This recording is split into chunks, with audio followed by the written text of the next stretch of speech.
Audio Jungle.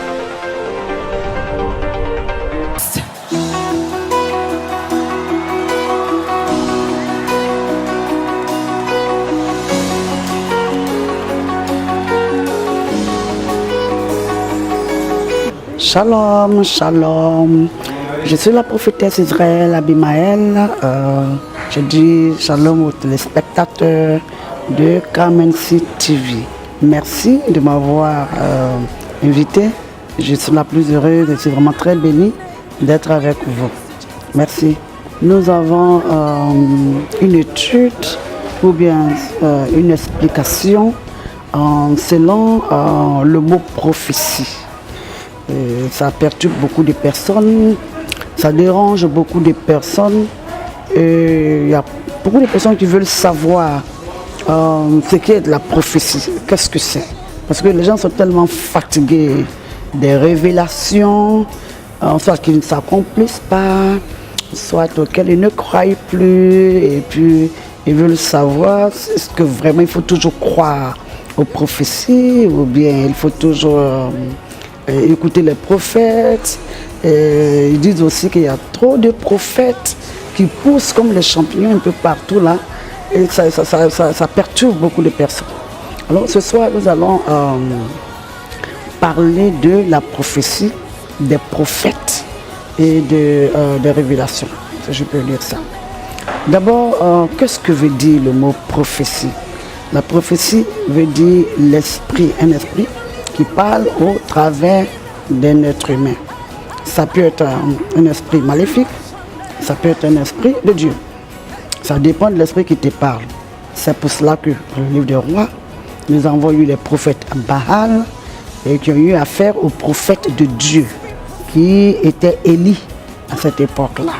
Donc il y a des prophètes qui parlent au nom de Satan et il y a des gens qui parlent au nom de Dieu qui sont les prophètes de Dieu, selon l'esprit qui les anime et selon au nom de l'esprit par lequel ils parlent bien, si je peux dire ça. Donc nous allons voir un peu comment ça se passe. Maintenant que nous savons ce qu'est la prophétie, on va voir un peu comment ça se passe. Il faut d'abord enregistrer que depuis le péché original qui est le péché qui s'est passé dans le jardin d'Éden, quand Dieu a fait d'abord son monde, l'univers, il a créé l'homme le 6e jour pour le placer dans son jardin pour que l'homme cultive ou bien s'occupe de son jardin. Alors quand c'était encore, je peux dire que quand l'homme était encore dans le commandement de Dieu, dans la parole de Dieu, quand il écoutait la voix de Dieu, et bien quand il se comportait selon ce que Dieu lui avait commandé, il n'y avait pas de problème. Jusqu'à ce que l'ennemi, le diable, vienne dans un corps d'un animal pour venir séduire la femme qui a séduit son mari. Donc, à partir de là, nous pouvons comprendre que derrière toute chose, si ce n'est pas Dieu, c'est l'ennemi. Si ce n'est pas le jour, c'est la nuit. Vous voyez, il n'y a pas de in-between, il n'y a pas de au milieu. Soit c'est Dieu, soit c'est Satan. Et nous savons aussi que rien n'est hasard, il n'y a pas d'hasard. C'est pour cela qu'il est très important de toujours, comme la Bible nous apprend, de sonder les esprits. C'est ton droit le plus absolu de sonder les esprits. Vous voyez?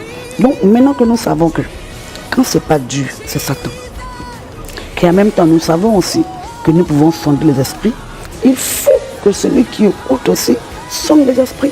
Si tu n'es pas sûr de la révélation ou bien de la personne qui t'a apporté la prophétie, sonde les esprits. Beaucoup m'ont demandé, oh lui là il ne prie pas, et puis il a dit quelque chose, est-ce que je dois croire? Dieu parle à tout le monde.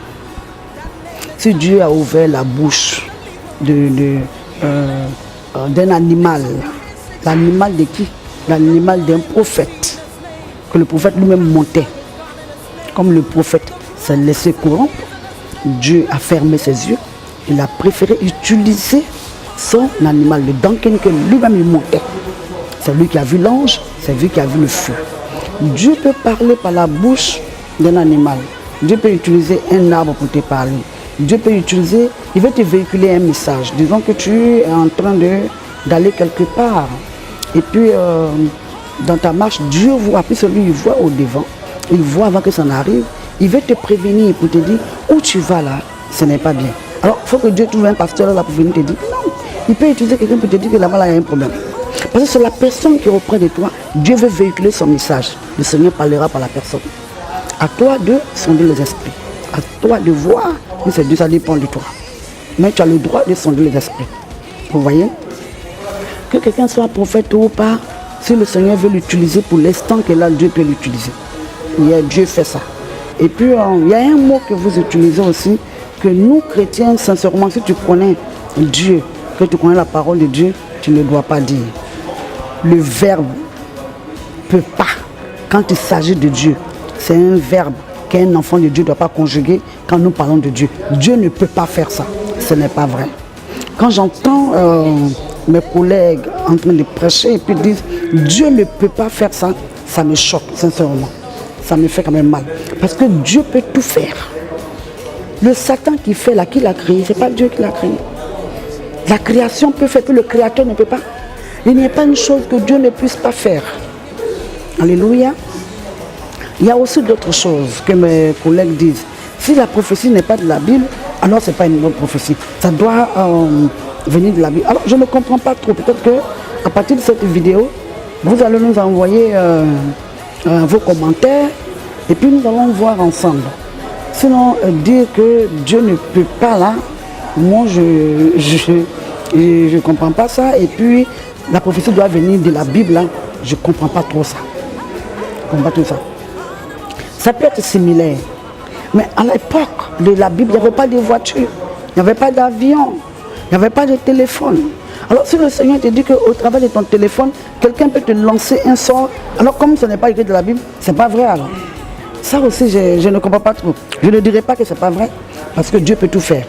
Mais je veux vous dire que Dieu peut parler par tout ce quand il veut véhiculer son message. Il utilise ce qu'il veut utiliser. C'est le créateur de l'univers. C'est lui qui a créé toutes choses. Et attention, c'est Dieu aussi qui a donné l'intelligence aux êtres humains de créer ce que nous voyons aujourd'hui. Quand Jésus est venu, il pouvait venir avec le téléphone et tout ça. Mais il nous a laissé ça pour que nous puissions manger. Ça ne veut pas dire que Dieu ne peut pas utiliser ça. Dieu peut utiliser la nature pour nous parler. Dieu peut utiliser ce qu'il a envie d'utiliser pour nous parler.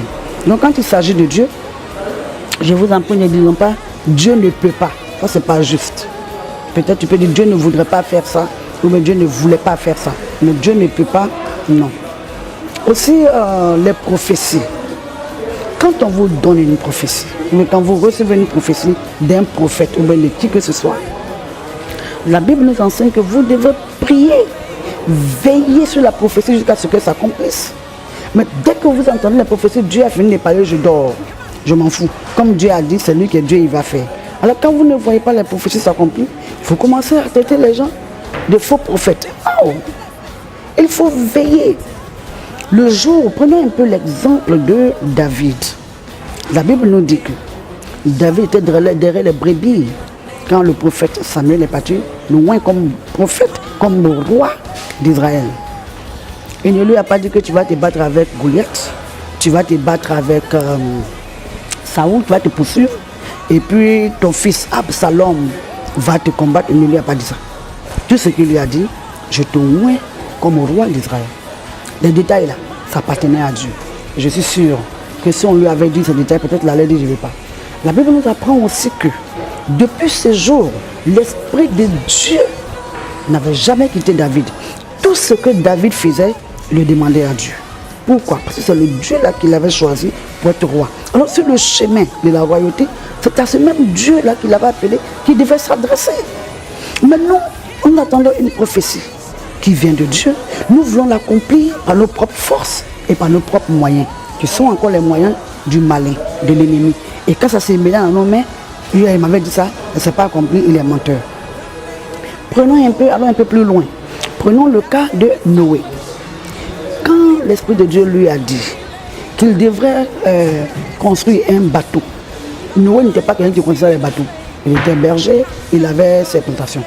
Quand le Seigneur est venu, il lui a dit quelque chose de différent. Il lui a donné les mesures, les bois qu'il devrait utiliser, les clous qu'il devrait utiliser. Lui devrait faire sa part et Dieu devrait faire sa part. Le Seigneur était très clair. Toi, tu construis le bateau, moi j'envoie le vent et puis l'eau. Donc nous travaillons en pair. Père, puis ça dit qu'ensemble avec Dieu. Quand le Seigneur te donne une prophétie, ce n'est pas pour toi ta gloire, mais il le fait pour que lui soit glorifié.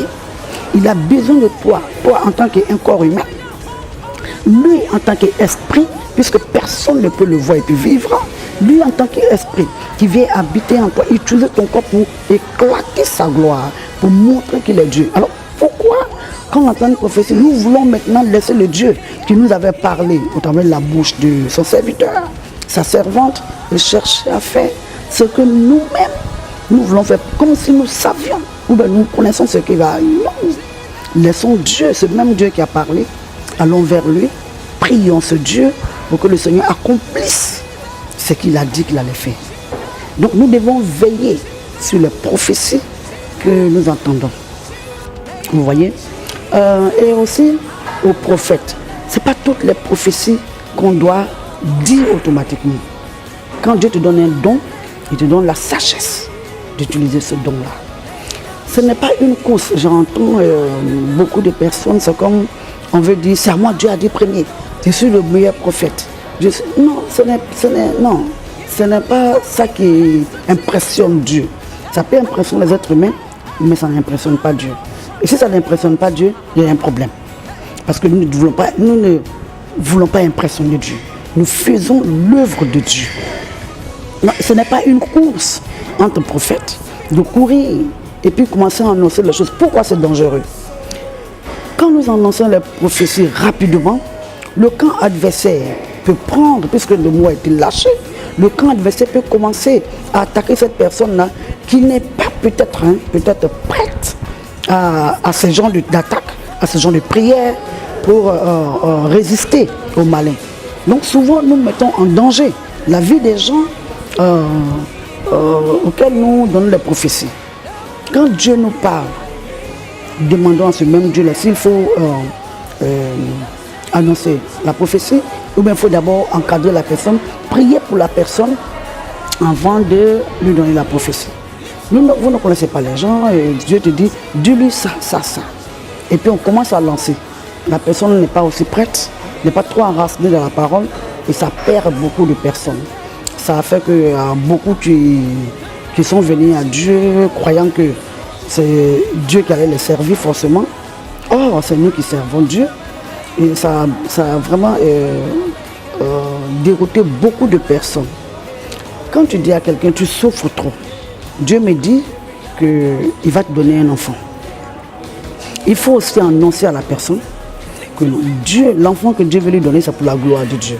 Pour que la personne rende témoignage, que la personne comprenne que Dieu est venu pour son amour, Dieu est venu pour faire du bien, non pas pour détruire, il est venu pour guérir. Et que la personne devait donner sa vie à l'Éternel, servir Dieu à partir de ce moment.